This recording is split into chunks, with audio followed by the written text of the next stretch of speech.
Nous nous trouvons dans un village isolé en pleine jungle colombienne. Bonjour. Abraham Doblado, le délégué du CICR, se prépare à une mission dangereuse. On te donnera quelque chose plus tard. Oh, quelle belle casquette. Elle est pas trop grande pour toi? Abraham doit partir en bateau dans une région où s'affrontent plusieurs groupes armés. Cette partie du fleuve est contrôlée par un groupe et celle qui se trouve dans la direction opposée par deux autres groupes. C'est fou, parce que sur le fleuve, on risque de les rencontrer tous. Au revoir. Au revoir. Au revoir. Dans l'épisode précédent, Abraham Doblado rencontrait des paysans désespérés par la destruction de leurs récoltes. Le président du CICR, Peter Maurer, découvrait une des pires prisons d'Afrique et exigeait des conditions d'incarcération plus humaines. Dans le cadre de sa formation de délégué CICR, Stéphanie Heller effectuait un exercice de terrain en situation de conflit. En Afghanistan, nous suivions Najmuddin, le directeur du centre orthopédique de Kaboul, dans ses activités quotidiennes.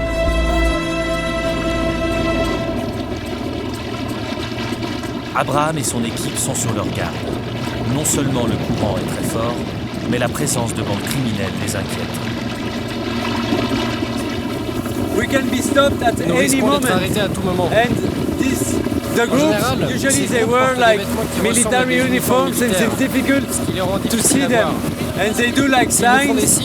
So we have to see them. Otherwise they could think that we don't stop and they shot at us. Abraham espère rencontrer le commandant d'un groupe rebelle pour dialoguer sur le respect du droit international humanitaire. La présence de notre caméra rend l'entreprise encore plus délicate.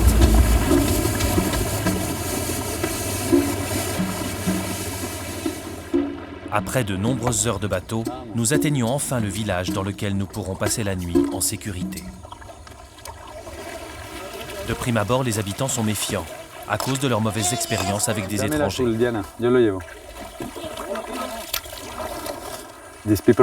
Les habitants qui vivent ici souffrent beaucoup de la présence de groupes armés, de l'éloignement des autorités, du manque d'infrastructures et de prise en charge médicale.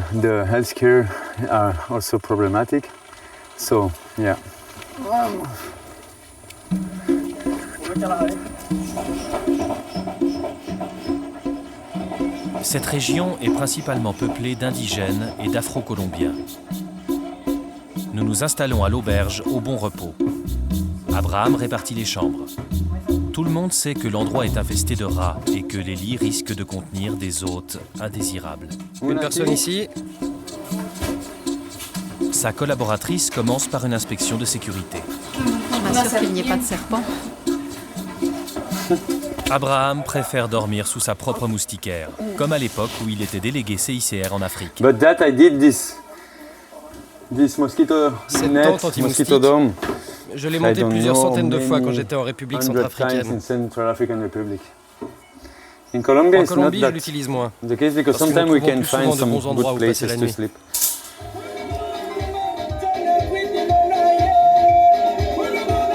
Une nuit qui s'annonce difficile.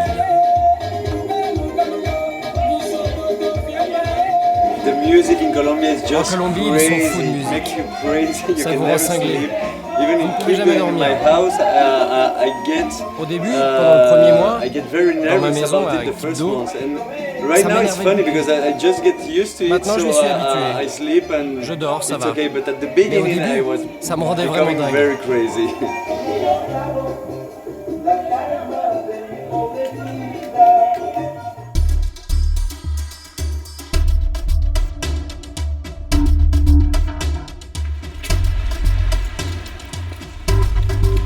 À Lausanne, Stéphanie Heller s'apprête à prendre congé de sa famille. Demain, c'est le départ pour Israël, où elle effectuera sa première mission avec le CICR.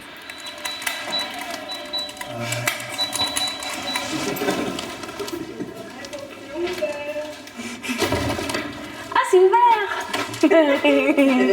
Adieu. Adieu. Alors, santé. Santé. Santé. Santé. Santé. Santé. Santé. Chanchon. À la tienne. À la tienne. Et puis là... Stéphanie raconte les étapes de sa formation à ses proches en insistant sur son futur travail de visite aux détenus. S'il te plaît. Puis après, visite d'un commandant pour préparer la visite de prison. Puis mercredi, c'était la visite. Donc tu fais le tour de la prison. C'était intense, mais franchement, c'était cool, quoi. Je vais faire de la détention, je vais faire de la protection, je vais faire de l'assistance, je vais tout faire. C'est simplement que c'est prêt. Pour sa mère, le choix professionnel de Stéphanie n'est pas une surprise. La famille a toujours aimé les voyages lointains. Très jeune déjà, Stéphanie était fascinée par les pays et les cultures étrangères. Je crois que ça fait depuis l'âge de 17 ans qu'elle part. Donc sa première expérience, c'était pour apprendre l'espagnol, que je lui ai proposé d'aller faire un stage linguistique en Espagne. Elle m'a dit non, je ne vais pas en Espagne, je vais à Cuba. Donc là, elle avait 16 ans et demi. Et puis voilà, donc après elle est partie aux États-Unis, elle est partie au Guatemala, en Colombie, au Costa Rica. Au Brésil, ça c'était en vacances. Ouais. Mais disons qu'elle est partie, on a l'habitude de fêter des départs et de fêter des retours. Ouais. Le beau-père de Stéphanie connaît bien les qualités de la jeune lausannoise. Arrache, qu'est-ce que tu viens voir? Et Stéphanie, c'est un oiseau qu'on ne peut pas mettre en cage. Elle est heureuse quand elle est à l'étranger, elle est heureuse quand elle bouge. C'est ce qu'il lui faut, c'est pouvoir bouger, c'est de pouvoir se retrouver avec d'autres mentalités, avec d'autres ethnies, c'est ce qu'elle aime. Et je crois que le pire qui pourrait lui arriver, c'est qu'on l'oblige à rester dans un bureau. Je l'ai eu pendant 6 mois dans mon bureau, dans ma société. Elle était bien, elle a fait du super boulot parce qu'elle savait que ça aurait une fin. Si Stéphanie avait été affectée à un pays en guerre, l'ambiance ne serait sans doute pas aussi détendue.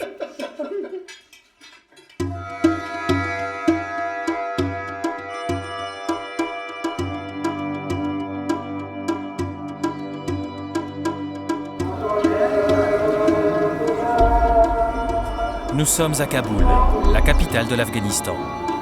Ici, la population est marquée par des décennies de guerre. La plupart de ceux qui travaillent au centre orthopédique du CICR sont d'anciens patients. À l'entrée, chaque employé est tenu d'inscrire son nom sur une liste.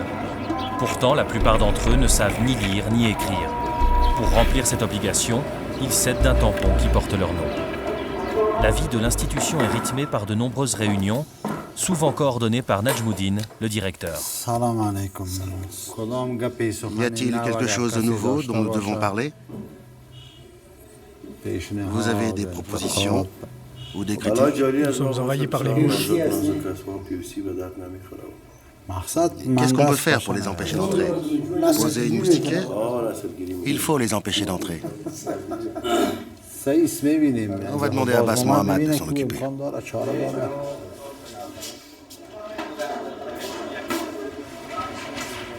Après le travail administratif, Najmuddin se rend auprès de son premier patient. Il a une très mauvaise prothèse. Il faut absolument la remplacer. Najmuddin porte lui-même 2 prothèses, parce qu'il a perdu ses jambes en dessous du genou à l'âge de 18 ans, en roulant sur une mine. Actuellement encore, l'Afghanistan est l'un des pays au monde où l'on trouve le plus de mines.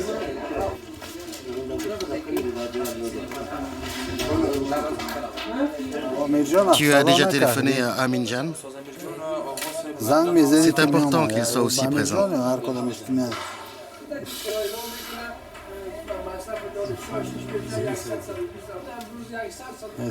Elle est très vieille et elle ne lui est plus d'aucune utilité.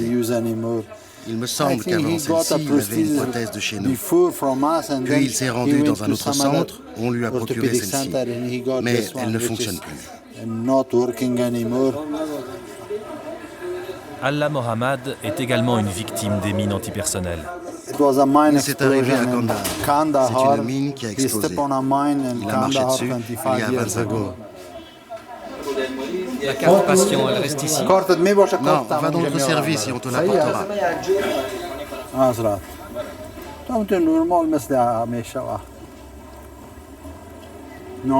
Le centre orthopédique peut accueillir 300 patients. Ici, on soigne tout le monde, les civils, mais aussi les talibans.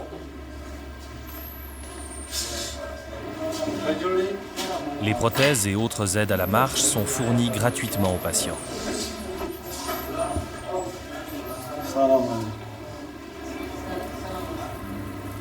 Ala Mohammad vit à Kaboul, où il est sans emploi. Une bonne prothèse lui offrira de nouvelles perspectives.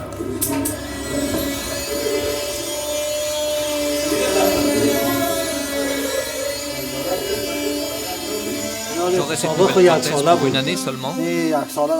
Non, elle va tenir 10 ou 20 ans avant de s'abîmer. En cas de besoin, on peut aussi la réparer, même si c'est nécessaire. On peut la remplacer par une nouvelle. Alors je pourrais revenir? Bien sûr, dès qu'il y a un problème, tu reviens chez nous. Je peux venir plusieurs fois? Tant que tu veux. Maintenant, il va emmener l'empreinte à l'atelier pour la remplir de plâtre et en faire un négatif. Ensuite, il faudra faire quelques séances d'ajustage pour nous assurer qu'elle convienne parfaitement.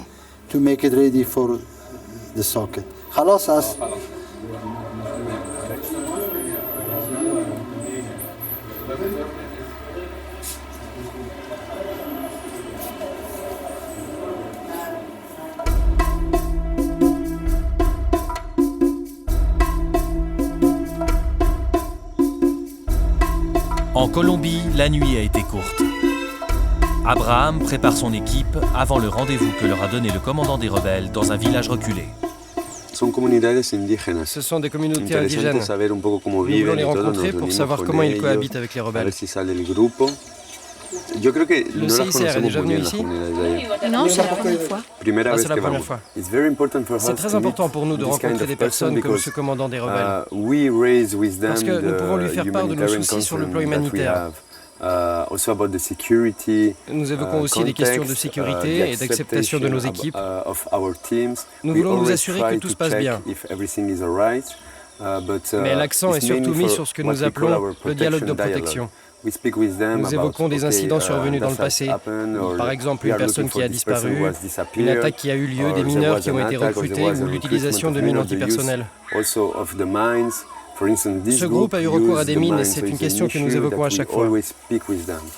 Le respect du droit international humanitaire est une des principales missions du CICR. Salut, ça va? L'équipe prend congé des habitants du village. Salut, je te laisse avec maman. Au revoir.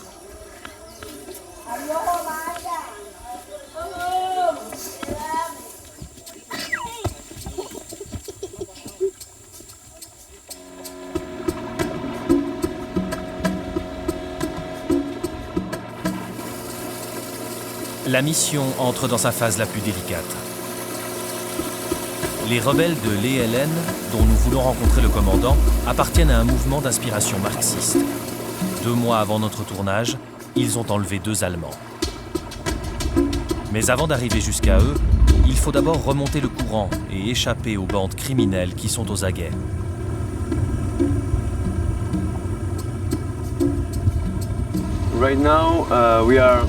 Nous sommes presque certains que les rebelles se tiennent dans cette zone. Et il est très important de garder un profil bas. À partir de maintenant, c'est l'ELN, l'armée de libération nationale, qui a le contrôle. Même si Abraham a annoncé notre arrivée, notre sécurité n'est pas garantie. Il s'agit d'un groupe armé et on ne sait jamais comment ces hommes vont réagir. Leur commandant sait qui nous sommes, mais nous ne savons pas si les hommes qui sont sous ces ordres connaissent le CICR. Voilà pourquoi nous cherchons à être le plus discret possible. À partir de là, nous devons éteindre notre caméra. Le commandant ne veut absolument pas être filmé.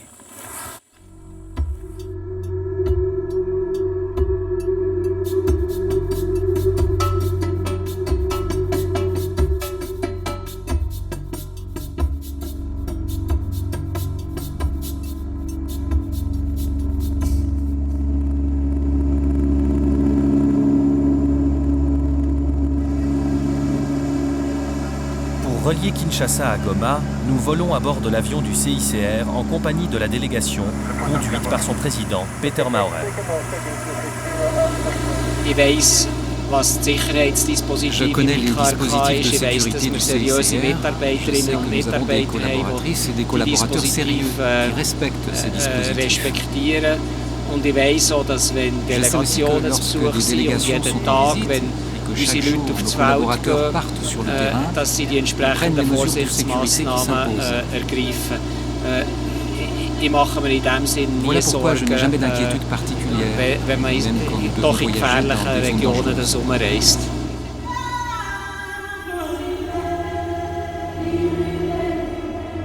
Goma, dans le nord Kivu. Une région qui connaît des conflits incessants depuis 20 ans. Malgré des terres fertiles et un sous-sol riche en matières premières, la population vit toujours dans une grande pauvreté. Il y a eu d'abord l'afflux des réfugiés rwandais, puis les populations déplacées par la guerre dans leur propre pays.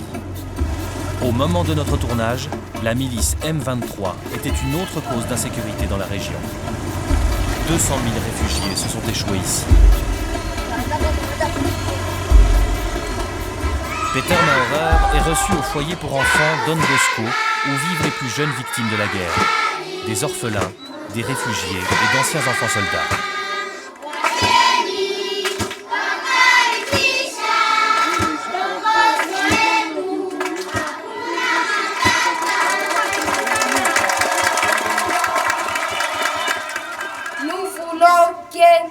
Les enfants puissent aller à l'école sans être pris dans des groupes armés.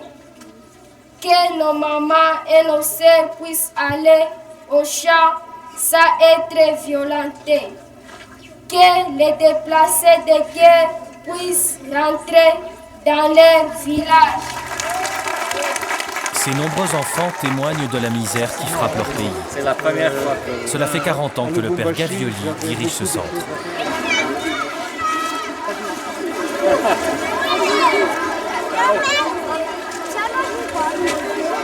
Bonjour les enfants. C'est aussi comme ça. Comme ça aussi. Voilà. D'origine italienne, Pietro Gavioli est une sorte de légende au Congo, où il a passé presque toute sa vie. C'est lui qui a créé l'école du centre pour enfants.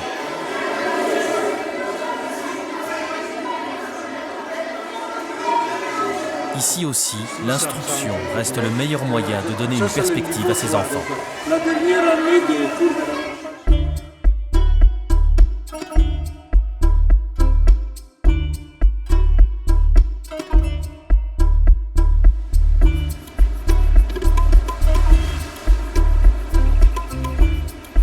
Tel Aviv, la plus grande ville d'Israël après Jérusalem. Pour une année, c'est la nouvelle patrie de Stéphanie Heller. Aujourd'hui, la Lausannoise de 28 ans se rend à son premier jour de travail.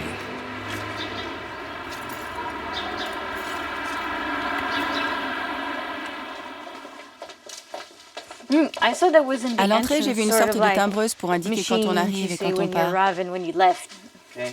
La plupart des employés du CICR sont en vacances, car c'est Pessa, l'une des fêtes juives les plus importantes. Vaughan Phillips, que Stéphanie remplacera d'ici peu, est chargée de la former aux visites des détenus.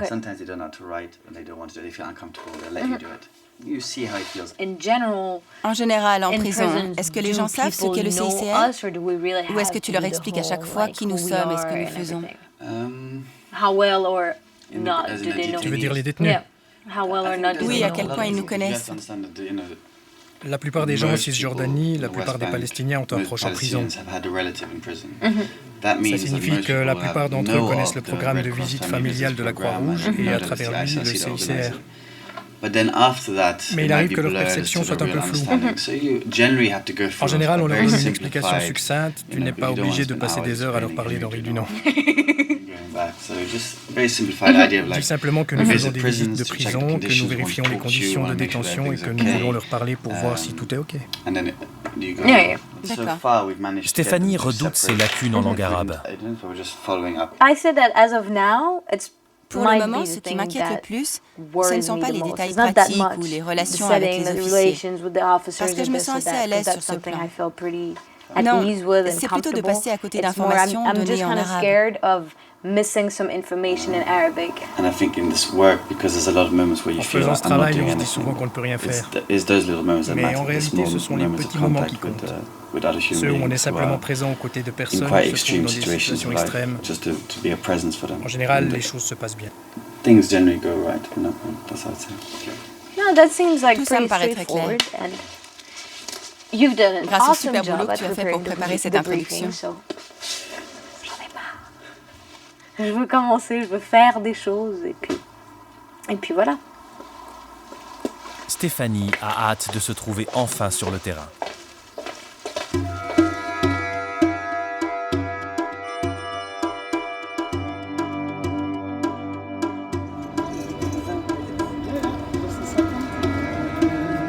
Le centre orthopédique de Kaboul fabrique aussi des prothèses de main.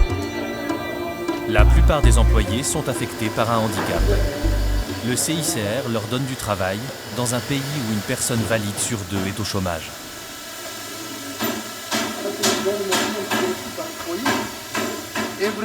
Chaque année, dans les 7 centres orthopédiques du CICR en Afghanistan, nous fabriquons et ajustons 4000 prothèses. Et 10 000 orthèses, c'est-à-dire des attelles pour les personnes qui ont encore leur membre, mais qui ne peuvent pas s'en servir. D'une certaine façon, elles sont paralysées.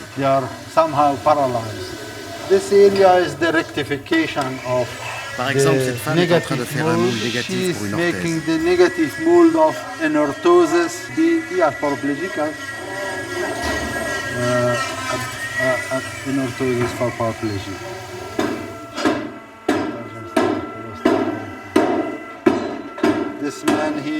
Cet homme est aveugle, mais ça ne lui pose pas de problème pour faire son travail.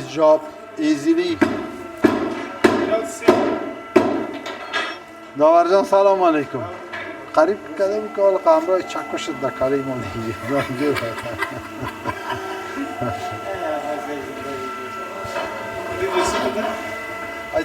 Je lui ai dit de faire attention. Il avait failli me frapper avec son marteau.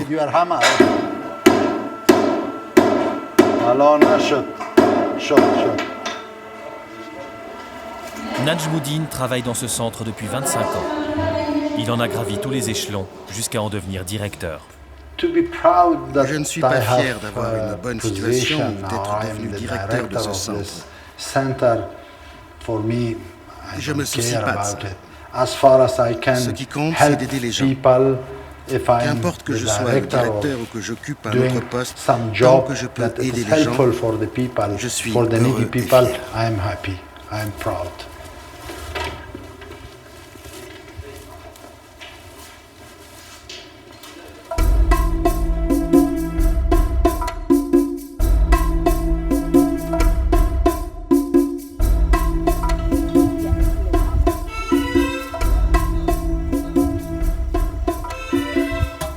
Dans une région reculée de la jungle colombienne, Abraham a terminé son entretien avec le commandant de la guérilla de l'ELN.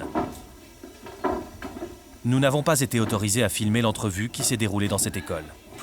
Je suis plutôt content parce que cet homme n'est pas facile à trouver et c'est la première fois que nous avons pu le rencontrer en face à face. J'avais déjà pu rencontrer un des grands commandants, mais pas lui. It was very positive. It was in a very relaxed atmosphere. L'ambiance était détendue et j'ai pu exprimer mes craintes concernant la situation humanitaire. J'ai même pu évoquer les accusations recueillies auprès de la population. With the civilian population. And yes, he was il était bien disposé à entendre ce que nous avions à lui dire. As usual, he cannot même si, comme toujours, provide us il ne peut pas nous répondre directement concernant les accusations et les supposées violations du droit humanitaire international que nous avons portées à ses connaissances. Il m'a dit qu'il allait en référer à son supérieur et qu'il reprendra contact avec moi pour me donner des réponses. À notre surprise, certains membres de l'ELN nous autorisent à les filmer dans la jungle, pour autant qu'on ne puisse pas les reconnaître. L'ELN est un groupe rebelle qui figure sur la liste des organisations terroristes établies par l'Union européenne. Les derniers enlèvements qu'il a revendiqués remontent à 2 mois avant le tournage.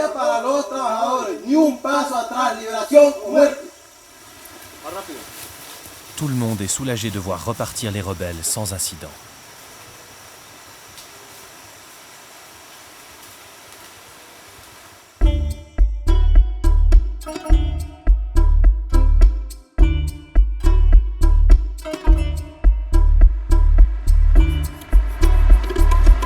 Après sa première journée de travail, Stéphanie rentre à son appartement de Tel Aviv qu'elle partage avec une collègue.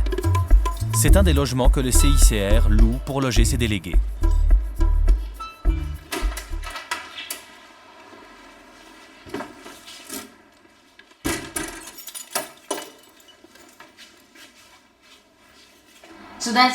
Voici à quoi ressemble une cuisine typiquement cachère. Tout est à double. Apparently, D'un one côté, side c'est is pour for la the viande meat and one et side de is l'autre for the pour le milk, lait. if I Si j'ai understood bien well compris my ce qu'on m'a dit. lesson. I'm not an Je ne suis expert pas yet encore une experte on, des règles juives. Ce que je dis n'est peut-être pas tout à fait exact, mais une chose est sûre, dans cette cuisine, tout est à double.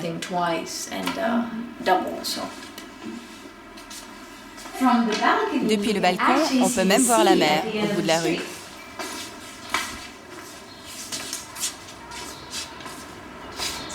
C'est très sympa. And being from En tant Lausanne, que I'm used to lausannoise, seeing je the suis lake habituée à voir le from lac the depuis mon balcony. balcon. So now it's Et the ici, sea. c'est la mer.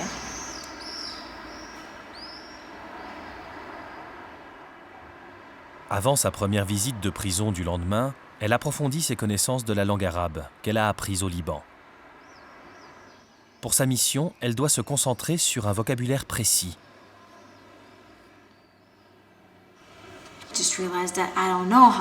J'ai réalisé que je ne sais pas dire menottes en arabe, ni demander si elles sont trop serrées. J'ai entrepris de faire une liste avec différentes phrases que je serais susceptible d'utiliser.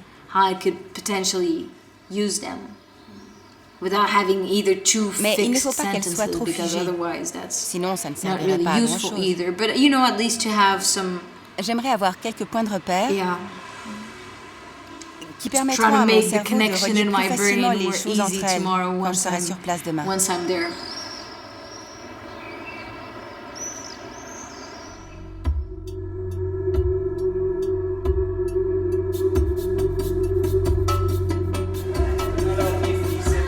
Nous voici revenus au foyer Don Bosco, à Goma, où vivent 3000 enfants.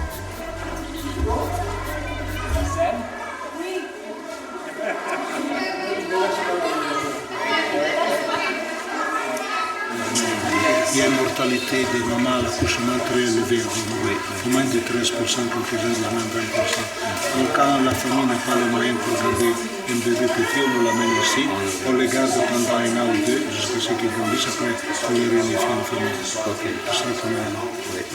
c'est un service que nous sommes les seuls à rendre pour continuer à rendre. Alors ici il y a deux handicapés, ils sont morts aussi parce que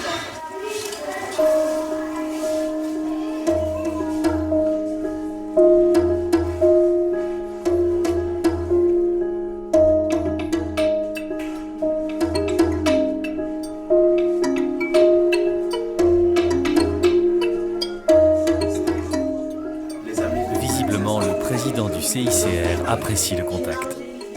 C'est bon. C'est Valérie. Oui, c'est Valérie.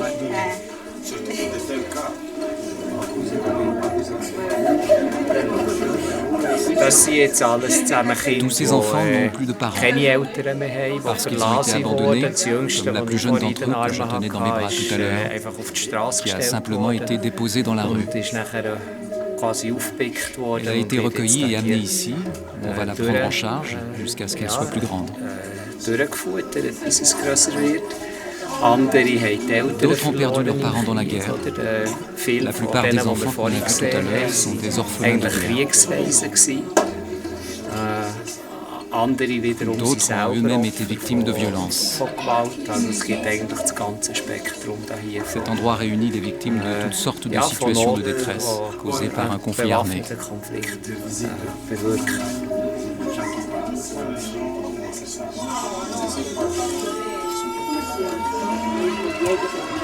Le foyer Don Bosco est soutenu par plusieurs organisations humanitaires différentes. Le CICR mène ici son propre programme destiné aux enfants qui ont perdu leur famille en fuyant le conflit.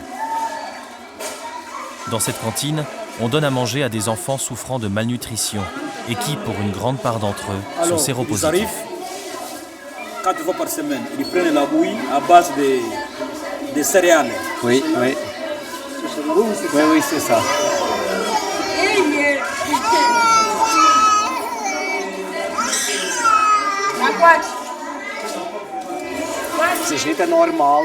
Cette journée n'est pas une journée habituelle, comparable à celle où on est au bureau en train d'avoir des activités diplomatiques. Quand je me retrouve dans des endroits comme celui-ci, ce que je vis suscite des sentiments très différents. C'est pas déprimant des fois ? Non, ce n'est pas déprimant, parce que dans ce genre d'endroit, ce qui frappe d'abord, c'est qu'on apporte de l'aide. Voir tant de personnes en train d'apporter leur aide à d'autres qui en ont besoin, ce n'est pas déprimant. Ça motive plutôt à en faire davantage. Pour l'instant, cette région est plutôt négligée, est plutôt abandonnée. Donc, à cause de la guerre, à cause de, je sais pas, des problèmes politiques internationaux ou des accords que nous ignorons. C'est une région extrêmement riche, mais la richesse ne profite pas à la population. Ils sont 4 actuellement, mais pour être 5, 6, 7, 8, ça dépend un peu. Il y en a qui viennent pendant 10 ans. Oui. Les plus anciens des ateliers, la menuiserie. En allant sur le terrain à la rencontre des victimes de conflits, le président du CICR parvient à percevoir concrètement leurs souffrances et leurs difficultés. C'est un complément indispensable au rapport de ses collaborateurs.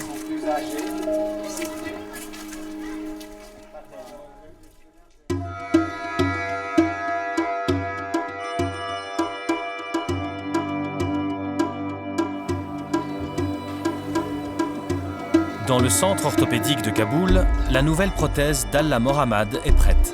Après 6 jours et plusieurs séances d'ajustement. Bonjour. Bonjour. Bien, merci.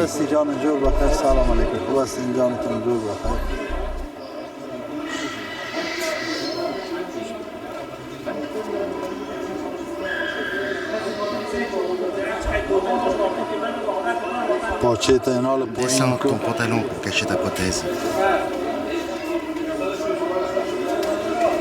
Te voilà un homme neuf.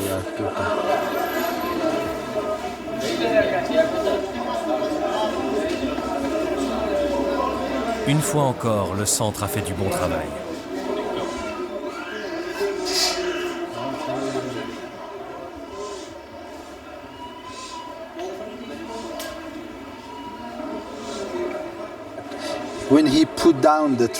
Quand son pantalon recouvre sa prothèse et qu'il marche, on ne voit pas qu'il est amputé.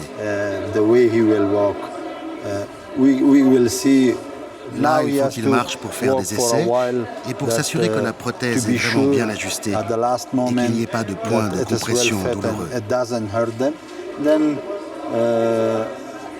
Après, il pourra marcher sans le moindre problème. Monsieur le directeur, merci beaucoup et au revoir. Porte-toi bien. Si je peux faire quelque chose pour vous. Pour moi, l'essentiel, c'est que tu puisses marcher sans problème. En plus d'un confort et d'une nouvelle autonomie, cette prothèse offre à Allah Mohammad la possibilité de retrouver du travail pour subvenir aux besoins de sa famille.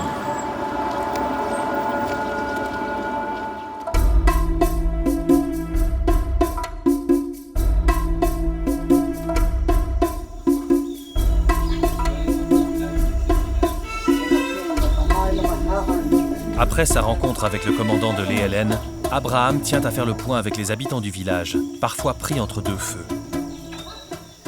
Vous avez déjà vu des gens de la Croix-Rouge internationale ici ou non? Non. C'est la première fois. La Croix-Rouge internationale, c'est une organisation humanitaire. Combien de personnes vivent ici? Nous sommes 200. 33 familles. 33 familles. Sí. Y muchos Il y a niños. beaucoup d'enfants. Es un tema Les delicado. hommes armés sont un sujet délicat. Ustedes, si Si quieren, vous me souhaitez, pueden on peut ver en a parler mí en solo. privé. ¿Se quedan Est-ce qu'ils aquí passent la a nuit dormir ici? o no? Oui, ça arrive. Yo no quiero hablar de ese Je tema ne de veux pas los aborder le grupos sujet des hommes armés en présence de aquí tout le monde todos ici, mais juntos. j'aimerais Pero savoir comment vous vivez sí avec que a eux. mí me interesa saber cómo vivís con ellos. Je propose à ceux qui le désirent d'en parler plus tard, à une ou deux personnes. Vous pourrez en parler en toute confidentialité. Seulement si vous le souhaitez. C'est important. Bien, on en parlera plus tard. Pero bueno, eso lo hablamos luego. ¿Vale?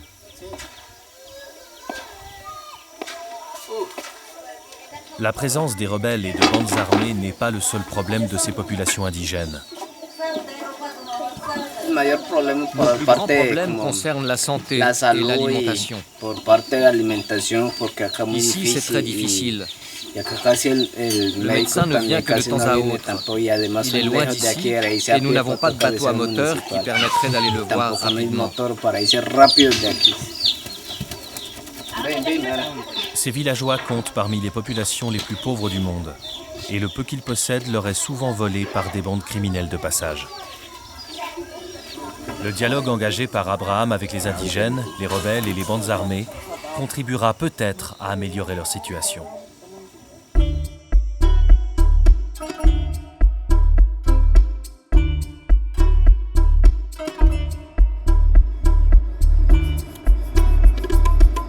Nous sommes en route pour Tel Aviv, de retour du centre d'interrogatoire de Kishon, où Vaughn et Stéphanie ont rencontré des détenus palestiniens.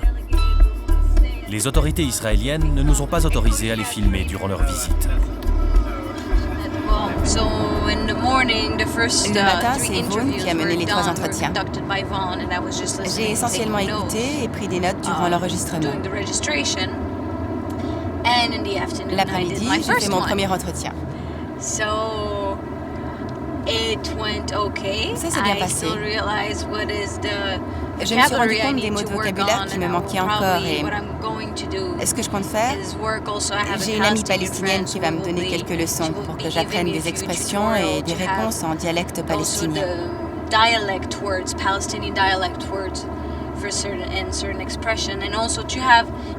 J'aimerais aussi connaître la formulation exacte des questions les plus fréquentes. Comme ça sera un peu moins stressant. Quoi qu'il en soit, ça s'est bien passé et ça a été une bonne expérience. J'ai hâte de faire d'autres visites et de rencontrer davantage de gens.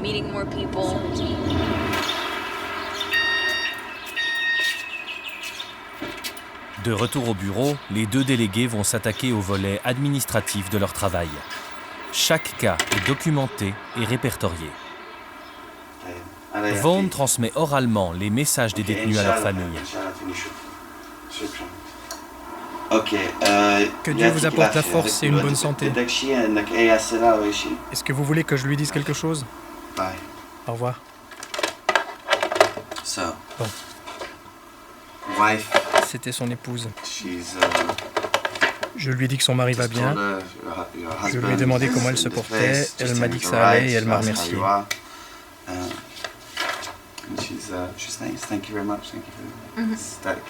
Ça peut être aussi simple que ça. Mais il arrive aussi que nous ayons des conversations bien plus longues, avec des proches qui veulent avoir plus d'informations ou parce qu'ils se fâchent. Tu sentiras par toi-même jusqu'où tu peux aller en disant les choses. Voilà ce que je redoute. Parler en arabe au téléphone. Oui, c'est difficile. Appelle l'autre numéro qui est là. Je te déteste. J'entends un message enregistré en hébreu. Oh, excuse-moi, j'ai oublié de te dire qu'il faut composer le 0 pour sortir. Tu essayes de me rendre encore plus nerveuse?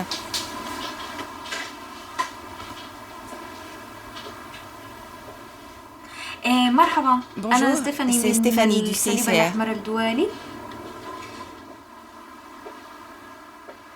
يعني هو راحت اليوم إلى المحكمة وبعدين يوم Son procès aura lieu le 9 si tout se passe bien. ويمكن هم يمكن Ce jour-là, vous pourrez peut-être le voir. يشوفوا إن شاء الله. أوكي؟ نعم. Oui. الله يفيك. Portez-vous bien jusqu'au jour du procès. Bye. Au revoir. J'ai réussi. Et ça s'est bien passé. J'ai réussi. Top là, top là. Ils avaient l'air contents et soulagés d'avoir des nouvelles de leur fils. Comme il est encore en phase d'interrogatoire, ils n'ont pas le droit de le voir, alors que nous, on peut. Ça signifie qu'il a été arrêté il y a au moins 2 semaines. Ils viennent donc de passer 15 jours sans nouvelles de leur fils. Je suis contente, ils étaient heureux. Mon imagination m'entraîne peut-être trop loin, mais je me dis que peut-être ils dormiront mieux cette nuit, en sachant qu'il est vivant, qu'il va bien et que des gens ont pu lui rendre visite.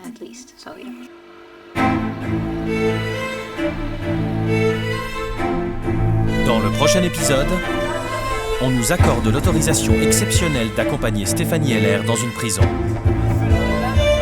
En Colombie, Abraham Doblado est brusquement tiré d'une fête. Une personne a été grièvement blessée par l'explosion d'une grenade. À Kaboul, on nous autorise à entrer dans un atelier de confection pas comme les autres, où toutes les couturières sont d'anciennes patientes de Najmoudine. À Goma, le CICR a permis de retrouver un adolescent disparu et de le rendre à sa famille.